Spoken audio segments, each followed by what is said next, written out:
what other guidelines were there? It wasn't only that people have been refused Well, by the bank. well, Did you have ethical guidelines? Well, we didn't. We had. I mean, they had to be wanting to establish a worker co-op, and they had to use a cooperative form.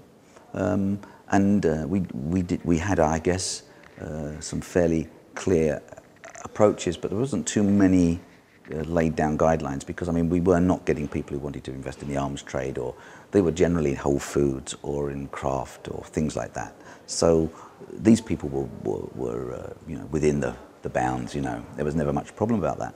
But the really interesting thing is that during that 10 years, we only had a 40% loss.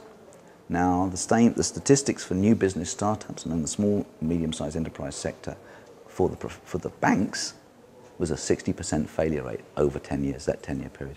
So actually, with taking higher risks, but we ended up with a better result by a very substantial margin of a third. And why was that? I think it's because we adopted a much closer relationship with the people we lent our money to. You know, we said, okay, you know, you've got to send the reports in, and if things don't look too good, we're going to put one of our directors on your board and turn it until it gets right. And that, I think, helped save a lot of places. You see, and if we look back at the Rochdale, They still do. Oh, sorry. Well, I was going to say, to connect this sort of experience with Rochdale is to realise that we never had incremental accumulation of capital. This principle that William King had, the early Rochdale pioneers had, which was completely sort of gone, lost sight of by this consumer cooperative idea of distributive dividend.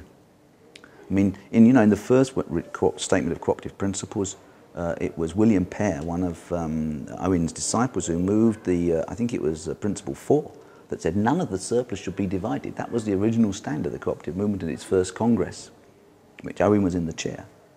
And, you know, we'd lost sight of that. And we've never been able to get back. I mean, we had a trade union movement of 13 million people back in 1970s. If they'd just given £1 each, that's 13 million pounds every week. We could have invested in job creation. We could have made such a difference to the labour market. We could have started to accumulate capital and invested in new technologies which we would have controlled, and whose surpluses, that's the point, the surpluses we would have controlled for the benefit of labour. This was understood by the English labour economists. Nobody was against technology called revolution. They understood that. But they see that they had to own it and they had to control it, and to get incremental capital accumulation was the way forward. We've never practiced it, and I say the legacy of Rochdale is the failure of that idea to survive, and its replacement by consumer cooperation, which I've always seen as a basically reactionary model. And of course, this doesn't win me many friends in the British consumer movement, as you might imagine. Well, it's very reactionary in Canada. The Consumer Association was essentially not opposed to genetically engineered food, for example. They've tried to protect rights, but they're not a really strong. There's not a strong force for change.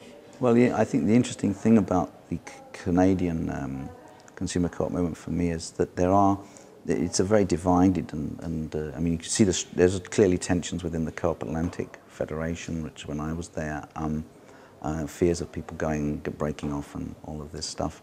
There isn't solidarity, but there isn't that cooperative ideology really. There's not that real cooperative sense of solidarity and understanding of what the cooperative role it really is. And I think that's, you know, a lot of chief executives of these big co-ops, they're in business schools, they've got, you know, they've got these kind of business school ideas, and they're not really in synergy with what the cooperative movement's all about. But to be fair to the British, you know, to be fair to the British consumer movement today, it has won. It came top actually. I think it was last year as beat Sainsbury's, Tesco's, and all the other supermarkets as providing the most healthy food of any supermarket. And they're also pioneering in areas like labelling. They've got very, very good labelling, and the things that they own today, like the cooperative bank, I mean, has been an absolute trailblazer in terms of ethical banking and of establishing the idea of cooperative social capital. I mean, they don't use that term; that's my term, but it's what they're doing. So there are some good things, and in a way today, when the manufacturing base is eroded, or rather been displaced geographically, in a sense it is radical consumerism is the thing that we're left with. And so I don't want to throw the baby out with the bathwater. You know, I mean, historically it was a huge cul-de-sac, and it's a mistake, and Rochdale was basically a mistake in its portrayal, because it's a mystification. To say Rochdale is the foundation of the British consumer cooperative movement is just not true. It's as simple as that. Well, also the issue that you raised about union investment. The teachers' union, for instance, the Ontario Teachers' Union has millions of dollars to invest. And where do they invest it? Rather than investing it in corporate or consumer or cooperative responsible industries, they even invested it in a company that was hiring scabs. They could add, if the unions across the country in Canada put their money together, they could control the economy. There's a tremendous amount of money that's invested. Yeah. And if you've tossed in all the money from the religious establishments that don't have criteria as well for their investment, I mean, well, it probably could be in so many of the countries around the world that these groups could really direct finance. Well, I mean, you know, there's a literature on this. I mean, in a sense, Maynard Keynes' How to Pay for the War was really all about that idea of incremental accumulation. I've never really quite understood why. I mean, my PhD actually was about this. I mean, I wrote a thesis, and I demonstrated using ICOF figures, which are very conservative, that we could create in 10 years 1 million jobs with just £1 a week from half the union members, not the whole members. And I did it. I distilled it into a little article, and I wrote to, I think it was over 30 union journals. I got ignored in almost all of them, except the electricians, who wrote back and said, "Are you an electrician? Because we don't publish anything if you're not a member of the union. We won't publish you." Well, there's also And I just never got it. There's also the notion No one of listens. due diligence, and I remember this was raised at a session at a conference once on responsible investing, social responsible investing. There was someone from the university that said, "Well, you know, I really want to look into ethical investments, but if the ethical investments go down, then I'm accused of not exercising due diligence. But if you invest in the Fortune 500 and they go down, there are no questions asked." No. So there's still this reluctance, and it's something that, there's an interesting professor, I can't remember his name, David, someone from the University of Toronto, who alienated a lot of people because he really challenged them on their own personal investments. Yeah. And even people who are involved with issues will, in fact, be investing in the companies that are in we have this with our own pension fund. I mean, there's a pen where we're looking very closely at that, you know, and trying to get ethical investments there. But these are, in a sense, these are the issues of strategy. And I mean, the British approach is really based on I think on the Smithian labour theory of value, which is that working people, labour isn't the only source of value, but it's the most important one. And that if working people gather together an incremental capital to their labour, they can create their own wealth.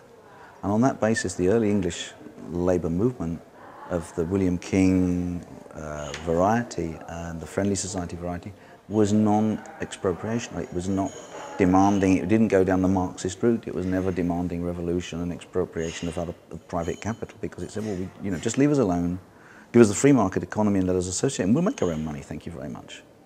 And in the end, that did split the ruling class in England, because I mean the Cadburys, the Frys, the nonconformist industrialists, the Oxford movement, the Anglo-Catholics, often very well-heeled, some of them aristocrats even, sided with the working class and started investing in cooperatives, worker co-ops, and demanding change. I mean, the Cadbury-Bourneville model village was based on Robert Owen's model village at New Lanark. The Welland Garden City movement can be traced back to Owen's community in New Lanark. And in a sense, we got this gradual transition. I mean, when you look at 1821, we were a banana republic. We had the first police state in the world, secret police. We had the Gulag Archipelago. It was called Australia. We had 6 acts. We wouldn't allow people to meet without a magistrate's authority. We had life expectancy in the cities of 27, which is below Africa, the worst life expectancy in the most poor parts of Africa today. We had no education, no welfare state, nothing. How did we move from 1821 to 1921, when we had one person, one vote for the first time, the beginnings of old age pensions, a mass trade union movement, a mass labour party? How did we do that? Not a shot fired, no revolution. It was because I believe the trade unions and the cooperatives created a democratic situation which enabled the ruling class to gradually give ground and feel confident that they could do that without getting their heads chopped off. And in fact, if you can almost graph the growth of the Franchise Acts with the growth of the trade union movement. And as, you know, firstly the crafts workers and the semi-skilled, and then finally the unskilled workers of the 1880s, and then finally women, of course, last of all. But, you know, you can see that graph of organisation. And even with the women, I mean, let's forget, I mean, the women themselves were organised. I mean, the London Match Girls strike, very fundamental moment in English labour history, where working women were in the very thick of the struggle. Well, they always were, of course, but I mean, you know, as an organised trade union. Yeah, and also very active in the peace movement very early in. Well, yes, certainly that's true. Prominent before the First World War. Well, the English labour movement produced the first woman in a leading position. I mean, it was the cooperatives, actually. I think they elected a woman president. And this was quite early on. I don't know the exact date, but quite early on. And there was the Women's Guild, which was, and the temperance movement. I mean, the temperance movement is often portrayed as a lot of sort of women in bustles and big hats singing hymns. But of course it's rubbish. I mean, it was a major political struggle against the gin palaces, against the use of alcohol for social control. And I mean, we need a temperance movement today, I believe. Very seriously, we need a temperance movement today.